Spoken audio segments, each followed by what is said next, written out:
Oh, thank you po, sir. Hindi.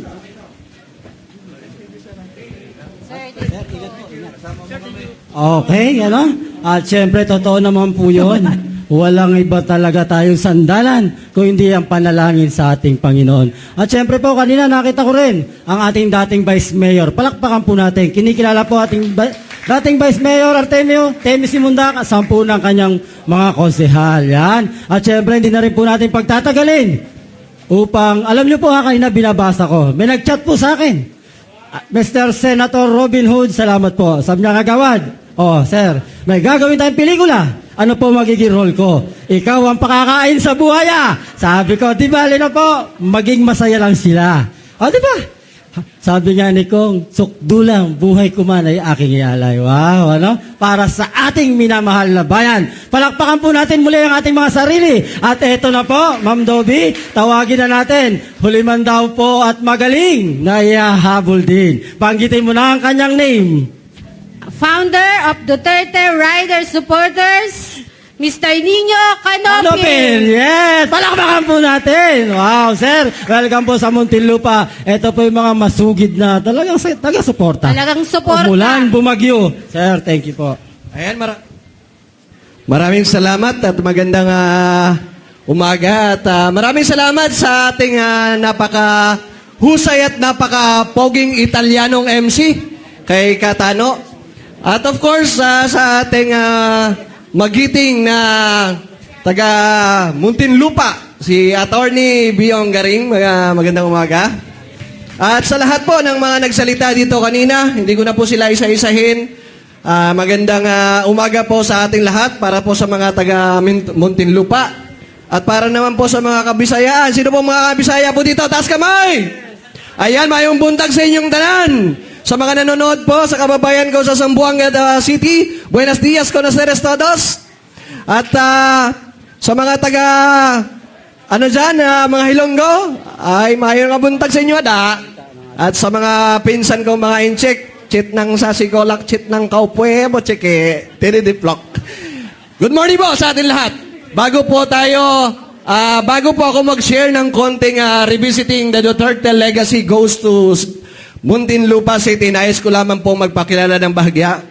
Ako po si Kuya Onin, founder po ng Armgan, Aguila Riders Motorcycle Group Unified Network.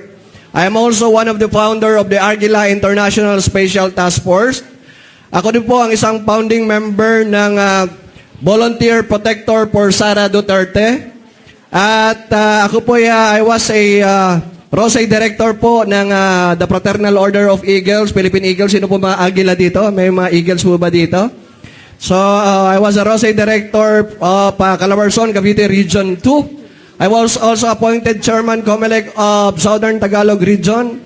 I was also appointed as Rosay Director ng National Capitan Region 101 ng the Fraternal Order of Eagles. And of course, kasama ko po dito ang aking mga kasama. And also, I'm founder of the Duterte Rider Supporter. Palakpakan po natin yung mga DRS members na nasa likod. Mabuhay po ang DRS! Ayan po sila. At once again, kami po ay isang simpleng mamamayan. Simpleng mga karamihan po sa amin ay nasa kalsada nagtatrabaho, no, as riders. At linggo-linggo po, kami po ay sumasabak sa mga iba-ibang mga charity events. Every week, actually po, sa araw na ito, meron po kaming 4 na lugar na nagkakandak po kami ng charity. Nagpapaabot pa kami, abot sa aming konting may tutulong ng barya-barya lamang. Barya-barya po, hindi po milyon-milyon. Pero po, sabi nga nila, konti man lang yan, pag pinagsama-sama, ay malaki rin. No? Kaya maraming salamat po sa ating mga riders. Ang aming pong grupo ay nabuo nung si Tatay Digong ay illegaling dinala po sa dahig, no?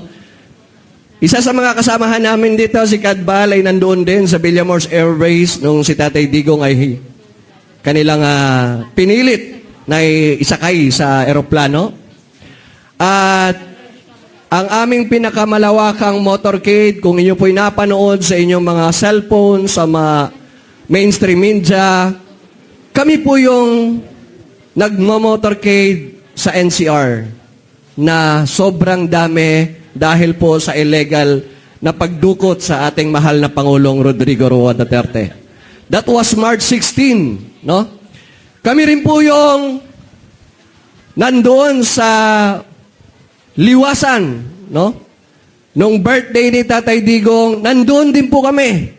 Yung nakita nyo pong nag-viral na harapan sa mga kapulisan doon sa Mendiola, kami po yun. Kami din po yung nandoon sumugod sa Comelec at isinisigaw namin ang kawalang hiyaan ni Garcia. Kami din po yung nakita ninyo sa Comelec, sa harap ng sa harap ng Court of Appeals, kasama ko rin doon si Kaboy Biyong, no? At kami din po yung sumisigaw na nag-viral ng million views ng Larry Gadon. Ano nga yun? Larry Gadon? Kami po yun. No? At nandun din po kami noong September 21. Pero bago pa po ng September 21, nandun din po kami sa Batasan, 2 araw, walang tulog, doon po kami humihiga sa semento. Wala po kami higaan. Buti na lang may nagbigay po sa amin ng garbage plastic bag. At yun po yung ginamit namin bilang tulugan. Doon po kami natulog 2 araw. Pangalawang araw, buti na lang. Dapat nga po 3 araw kami doon eh. Buti na lamang sa pangalawang araw naming pag-iingay sa harap ng Kongreso, bumaba na po ng sapilitan si Tambaloslos. At muli, nung nagkaroon po ng malawakang rally sa iba't ibang lugar dito sa Kamaynilaan, nandun din po kami. At sumamak din po kami sa Mendiola. Pero hindi po kami yung nanggugulo. Dahil yung mga nanggugulo na nauna sa amin, ay mga bayad po yun na galing po sa makaliwang grupo. No? Nung dumating kami third batch sa Mendiola, kasama po kami na namimigay ng pagkain sa mga rallyista at yung mga kapulisan nandoon. Katabi po namin yung mga kapulisan. Hindi po natin kalaban yung mga kapulisan. Sila po yung ating kaagapay dapat dito sa laban ng korupsyon. At muli, kami po yung nagpapasalamat na kami po yung naimbitahan dito po sa Revisiting Duterte Legacy dito po sa Muntinlupa. At makasama po ninyo at marinig po natin at iba't ibang mga sinabi. No? Meron po akong hinanda na aking letter na supposedly, sulat ko din po sana ito doon sa national nung nagkaroon kami ng forum, pero hindi ko po na-share at dito ko na lang po sa inyo i-share. Ngunit bago ko po basahin po yon sa inyo, nais ko po munang ipakita sa inyo na kami po bilang mga Duterte Rider supporters, ay meron po kaming kinompose na kanta. Alay po namin sa Tatay Digong. Nais ko pong pasalamatan ang composer po ng kanta na isang bandalista din, si Kad Duby. No? At yung kinompose po na kanta, ay hindi pa po namin ni-release yun sa iba-ibang platform. It was never yet released unto this day. Kaya, ang kanta po ito, ay patungkol po ito sa pag-welcome ng ating mahal na Tatay Digong. Dahil naniniwala po ang bawat isa sa amin, at sana kayo din po, ay buo ang ating pananampalataya at panalalig na si Tatay Digong, sooner, very soon, ay uuwi siya at makakasama natin siya dito sa ating sariling bayan. Kaya po, kung ipahintulutan niyo po, nais ko pong panoorin niyo muna saglit ang amin pong ginawang video at kanta para kay Tatay Digong.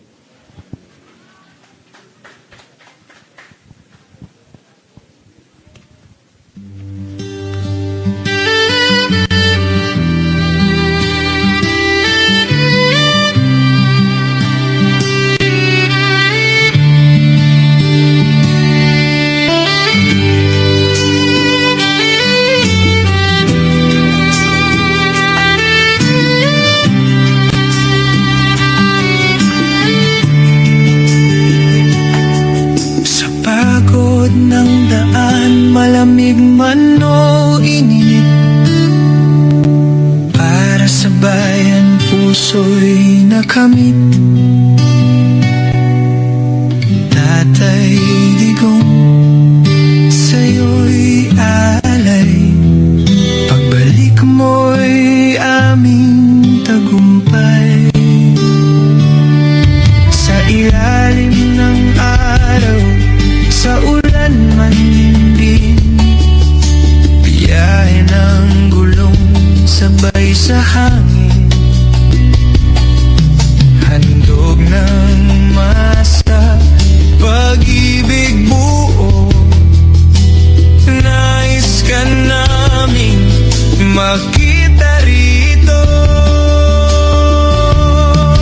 Maligayang pagbalik, tatay naming mahal.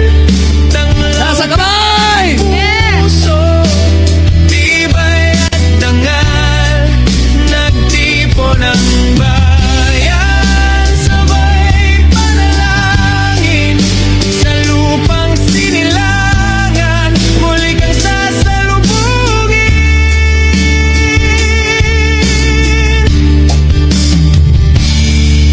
Nang ika'y malayo, kami nagkaisa.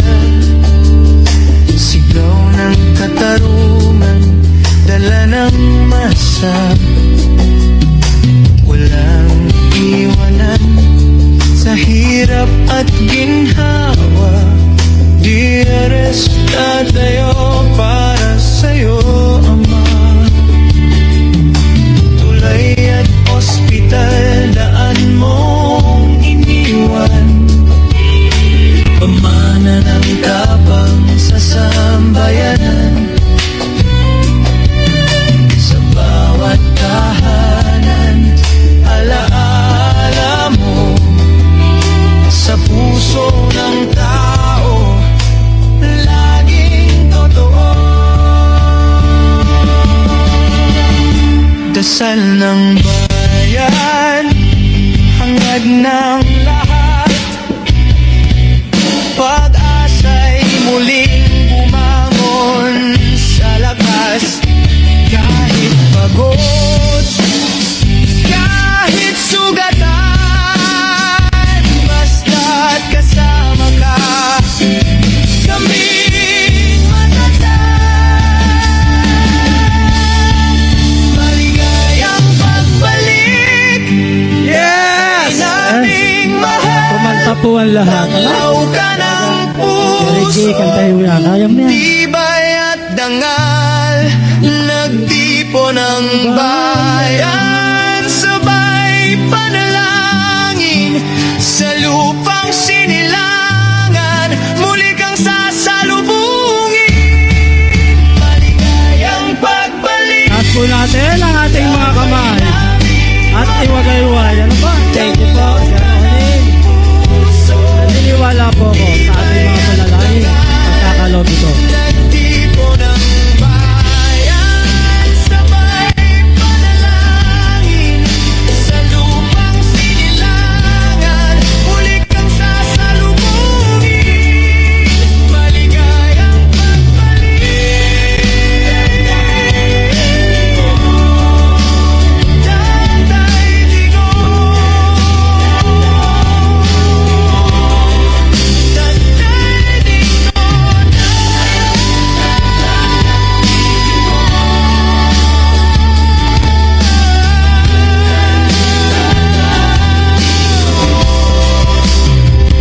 Tatay Digong. Yes, thank you. Napakagaling Mabuhay ng si mga Tatay sir. Digong! Yes!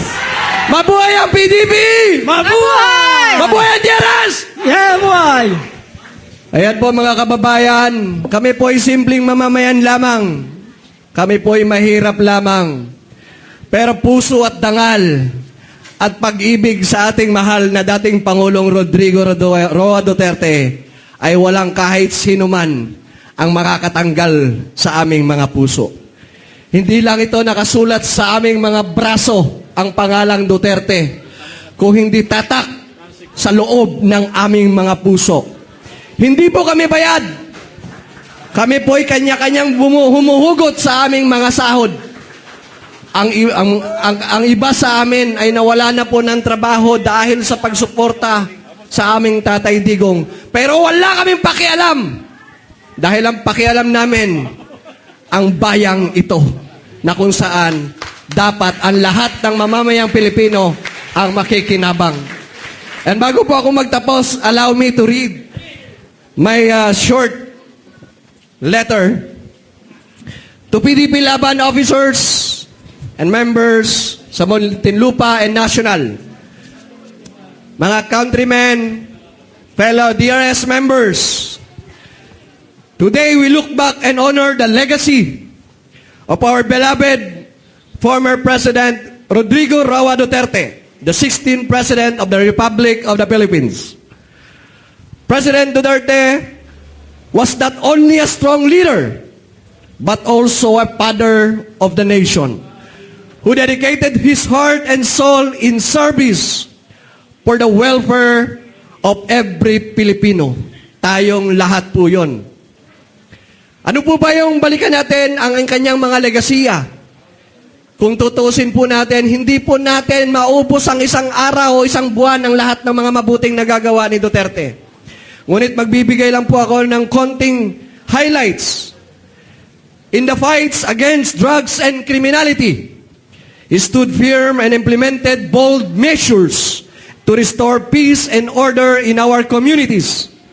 While heavily criticized, it cannot be denied that millions of Filipinos experience safer living conditions. At kasama po tayo doon. Through the Build program, we witnessed the rise of new roads, bridges, airports, and seaports that connected Luzon, Visayas, and Mindanao faster than ever before. These stand as concrete legacies of progress. Hindi po puro media lang, kung hindi meron po tayong nakitang katotohanan. In education and healthcare, he pushes for pre-education in state universities and colleges and signed the Universal Healthcare Law, a promise that ensures no Filipino will be left behind when it comes to medical services. In Mindanao, his heart was deeply rooted. As the first president from the region, he championed the creation of the Bangsamoro Autonomous Region in Muslim Mindanao, or in short, BARM, a historic step toward lasting peace. During the pandemic, he did not abandon the nation. Through the Bayanihan Act, financial aid and vaccines were delivered, and he worked to reopen the economy for the nation's recovery. Kaya po mga kababayan ko, sa mga nanonood ngayon sa kanilang mga telebisyon at sa kanilang mga ating mga vloggers, kami po bilang miyembro ng DRS Duterte Riders Supporters, our service to the nation is not born out of mere obligation, nor it is driven by blind fanaticism.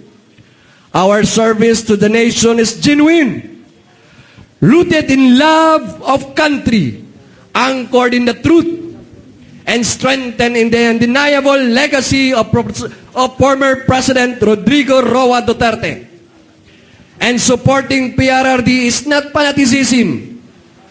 It is our testament, our living witness to a government that worked tirelessly and fearlessly and sincerely for the Filipino people. It is the clear evidence of an effective leadership that upheld discipline, order, and above all, good governance at its finest. The Build program alone stands an enduring monument of courage and dedication, a bold vision transformed into reality, bringing forth roads, bridges, airports, seaports, and infrastructure that connect communities, uplift lives, and empower the nation. This was not for glory, nor for praise. At hindi kailanman narinig natin sa kanya yon. But for sustainable and continuous development so that the young generation today and the countless generation to come may inherit a Philippines stronger, more resilient, and more united. This is why we, the Duterte Riders supporters, hold firmly to the core values that echo PRRD's legacy: discipline, service, courage, loyalty, and compassion for the Filipino people. We are not just a riders group. We are a movement of hope, a brotherhood of service, and a living embodiment of what it means to stand for truth, justice, and love for country. We ride not only for passion, but with purpose. We serve not only with words, but with action. And we support not only as a followers, but as patriots who recognize that PRRD's governance was a shining example of how true leadership should be. Brave, selfless, and unwavering, even to the point if he is already on the ICC. This is our identity, and this is our pride. This is our commitment to the Filipino people. We, the Duterte Rider supporters, united as one voice, one heart, one family, carrying forward the torch of good governance and standing firm in the pledge to continue serving God, the country, and the Filipino people. Kaya po sa aking mga kasamahan na DRS, tuloy lang po ang biyahe para sa Diyos, para sa bayan, at para sa kapwa. Mabuhay ang DRS! Mabuhay! Kaya mga kababayan, kung nanonood ngayon, kung napanood niyo po ang panawagan ni Congressman Kiko Barsaga, it's about time. Alam na po natin yung korupsyon.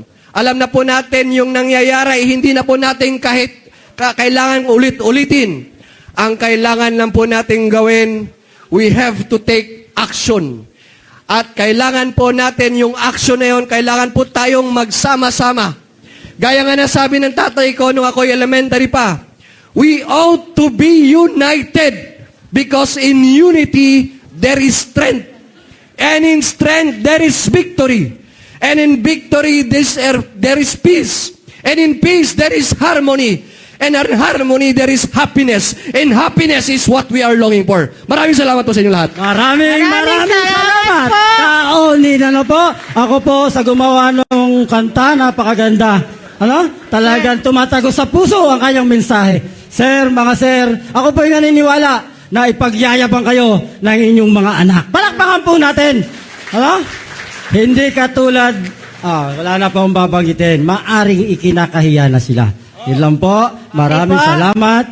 Simple token to Sir Nino Canopin, Duterte Rider supporters. Your insights and expertise greatly enrich the discussions and contributed to the success of the event. Present this 5th October 25, PDP Muntinlupa Headquarters. Signed, Alfonso G. Cusi, National Vice Chairman, Attorney Wendell Abisado, Secretary General, and Attorney Silverio Garing, Deputy Yes, Secretary palakpakan po natin muli ang DRS, no? Sa pamumuno ni Ka-Oning.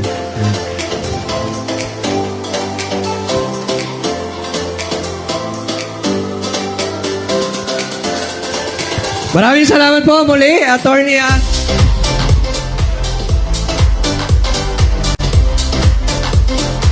Maraming salamat po, Attorney Cabillong. At sa lahat po ng DRS, para sa inyo to! Yes, salamat palakpakan po Sorry natin. Wait lang, sir. Yung pong PDP Laban page, 30,000 viewers na po Yon, tayo! patuloy po tayo mag-like and share. Duterte! Yes, sigaw nga natin. Duterte! Duterte! Duterte! Yes. At ngayon, ma'am, bigyan na ba natin ang hapag? Para po kay Sabi ko sa inyo, salamat. naka-live tayo di Yeah. ba? So, muli, sa lahat ng mga nagbigay ng kanilang oras sa ating mga naging panauhin, ano po, hindi ko na sila iisa-isahin ipinapaabot ko ang aking taus-pusong pasasalamat. Ganon din sa inyong lahat na narito ngayon. Maraming salamat po. At nakita ko rin, nandyan ang ating dating pangalawang punong lungsod, si Vice Mayor Temi Simundak at mga kasamahan. Maraming salamat po sa inyong lahat. So ganito po ang gagawin natin, ha. Ako'y nagpasalamat na sa inyo. Ibig sabihin, tayo naman po ay kakain na. Yun. Ganito po. Pwede na po kayong tumayo. Yung ating mga tao, iseset up po dyan ang ating mga lamesa. At habang isineset up yan, Alam, sir. merong maghahandog sa inyo ng kanta. Oh, boys, Ay. i-set up na ang ating mga lamesa. Wait lang po. Kung nagpasalamat na po si Attorney Garing, kami din po ay magpapasalamat sa kanya. Kanina, hindi ka nagpakilala. Ayan, ma'am. Tinatawagan po namin si Kaonin at saka Kaonin? po si Carodolfo. Yun, hindi Sir, kompleto. punta po kayo muna dito Hala po, sa harapan. dito po tayo sa harap, yung mga tinawag na pangalan. Para po bigyang pasasalamat kay Attorney Garing. Ang tao na siyang dahilan ng lahat. Hala po? Yes. Yes. Ako man sa panaginip. Upo muna po kayo, Oh, Sir Kaonin. Okay, upo daw muna po. Kaonin, nasa po si Kaonin? Kaonin, at saka si Carodolfo po. Carodolfo po. Opo. Carodolfo. At ako din po personal na nagpapasalamat sa ating butihing Attorney Biyong Garing. Hindi sa panaginip, hindi ko Huwag ka- naiisip maging artista ako. Lumalabas, ma'am. Artista ka na rin, lumalabas ka sa TV. Oh. CCTV. Bigyan po natin ng Yan. konting pasasalamat. Basahin? Nang dahil po sa kanya, nandito po tayo lahat. Dahil sa mama na ito. This certificate of appreciation is proudly presented to Attorney Silverio R. Garing in grateful recognition of your valuable contribution to the revisiting the Duterte Legacy Forum goes to Muntinlupa City, held on October 5 at PDP Muntinlupa Headquarters, Tonasan, Muntinlupa. Your insight and expertise greatly enriched the discussion and contributed to the success of the event. Presented this week, October 25, Muntinlupa Headquarters, Tonasan, Muntinlupa. Signed, PDP National Vice Chairman Alfonso G. Cusi and Secretary General Attorney Wendell Abisado. Yes, thank you. Thank you, sir. Oh, palakpakan po natin, no? Ang ating may sarili napakababaw na kalooban. Yan.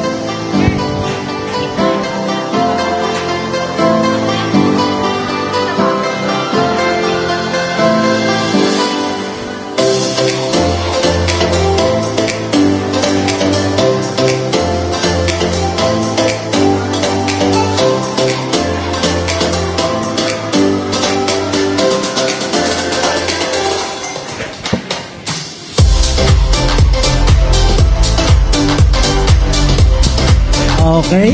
O, Okay. sige po. Paano ma'am, set up? Sa'yo na yan? Mitch. Okay na po, pwede na po nating anin yung bangko. Aawitan po tayo ni Ate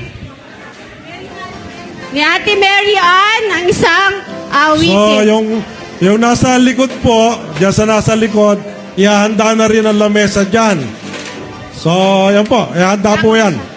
Okay na. Madali lang po, may mga naka-assign na tayong tao Apo. maglalagay ng lamesa dyan. Doon po sa mga boys natin, alam na po ninyo yan. Sige po.